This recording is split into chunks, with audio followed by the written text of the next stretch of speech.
Sì, diciamo che mancavano 10 secondi, ho detto a Dome occhio che è l'ultima occasione loro, quindi sapevo che avrebbero forzato una palla e sono stato fortunato anche a trovarmi nel posto giusto al momento giusto. E nulla, l'unica preoccupazione era appunto che suonasse la sirena prima che entrasse in porta. Ho guardato il tabellone, mancavano 2 secondi, poi alla fine è entrata, bene così insomma. No, sicuramente è stata un'emozione incredibile segnare davanti a un palazzetto che anche oggi era gremito di gente e nulla, bene così, abbiamo vinto anche oggi, abbiamo vinto oggi e venivamo da 2 risultati non positivi e oggi abbiamo fatto una buona prestazione, abbiamo portato a casa una bella vittoria.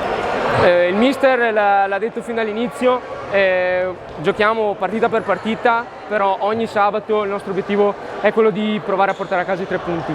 Ci riusciamo bene, non ci riusciamo, testa alla prossima. Abbiamo visto settimana scorsa, abbiamo avuto una settimana no, questa settimana siamo entrati in campo e abbiamo messo invece una buonissima prestazione e quindi diciamo che l'obiettivo non lo diciamo apertamente, però noi ci crediamo, noi pensiamo che ogni sabato possiamo entrare in campo e vincere le partite e ci proveremo fino alla fine.